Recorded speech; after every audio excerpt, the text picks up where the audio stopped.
Bonjour à vous, en ce dernier jour de novembre post-midterm américain, nous allons assister ce soir à une clôture mensuelle des marchés sur fond de crash FTX, BlockFi et aujourd'hui l'annonce de cessation d'activité de l'exchange Bitfront. Je suis comme vous dans l'expectative. Dans ma dernière vidéo, je vous conseille de sauver votre argent des banques, une épargne rongée par l'inflation et je vous explique comment la placer pour espérer de meilleurs rendements. Cette semaine, je vous prépare également une nouvelle vidéo sur comment vous constituer un capital si cette fois vous n'avez pas ou peu d'argent en banque. En bref, comment sortir gagnant de la crise? Une de mes stratégies sera d'investir dans des actifs à risque, mais je n'en dis pas plus. Je vous rappelle de vous abonner pour recevoir toutes mes vidéos, épargne, business, crypto, gratuitement. Et pour ça, un simple clic suffit, sans oublier d'activer la cloche pour recevoir toutes les notifications. Alors, pour répondre notamment à mon prochain sujet dont je vous ai parlé juste avant, je me posais la fameuse question: a-t-on atteint enfin un point plancher sur le Bitcoin? En clair, le pire est-il derrière nous? Eh bien, je ne crois pas. Actuellement, on assiste à deux courants, les optimistes et les pessimistes, les longs, les shorts. Parmi les premiers, l'analyste Vincent Gann, dans sa vidéo du 29 novembre, précise que sur certains critères, la capitulation de Bitcoin a déjà eu lieu. Et alors qu'il y a eu certains rebonds sur de nombreux indices US,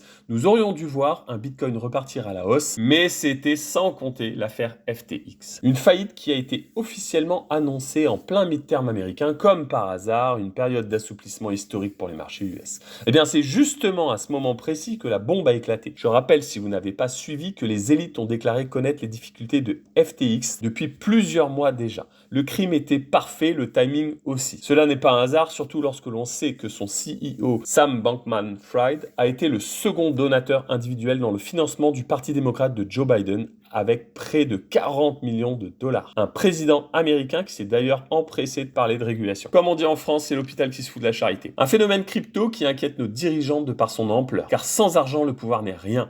Or, Bitcoin pose la question de la souveraineté monétaire des États. Je vous rappelle que Bitcoin a mis 6 mois à obtenir 1000 utilisateurs, 5 ans pour en trouver 1 million et quasiment 14 ans pour en avoir plus de 300 millions, soit 4% de la population mondiale. Au taux de croissance actuel, 1 milliard détiendront du Bitcoin d'ici 2025. Bref, nous en sommes là. Alors, pour commencer avec l'analyste Vincent Gann, il paraît plutôt optimiste. Selon lui, les marchés crypto ne seraient plus corrélés aux marchés US, en cause les retombées du crash FTX, ils seraient devenus indépendants. Je reste sceptique pour ma part, mais les prochaines semaines nous prouveront. Selon l'analyste Karen Pellewell, une chute à 14 000 $ paraît logique. Elle souligne dans sa vidéo du 27 novembre les différents supports sur lesquels le Bitcoin risque d'aller se frotter. En l'occurrence, les 12 000 $ qui lui semblent un bon point pivot, voire scénario extrême, les 8-10 000. Si on en arrive là, désastre absolu ou opportunité? Dites-moi ce que vous en pensez dans les commentaires. J'en connais qui se disent prêts à investir dans le Bitcoin à 12 000 $, mais le feront-ils vraiment? Seront-ils prêts? Soyez prêts. J'ai hâte de vous sortir ma nouvelle vidéo sur comment sortir gagnant de la crise et vous constituer une petite épargne si vous n'en avez pas. Pour terminer cette vidéo, je donnerai écho également aux propos extrêmement intéressants de Maxime Prigent, très complet, aka Maxime Love Crypto. En résumé, selon lui, nous serions dans la phase de la colère et non de la capitulation. Je vous affiche le graphique de la psychologie de marché qui permet de relativiser et mieux comprendre les phénomènes cycliques dans la vie d'un actif comme Bitcoin. Selon lui, si l'on calque les cracks de 2014, 2015 et 2018, cela s'est terminé en une correction de marché de moins 80%.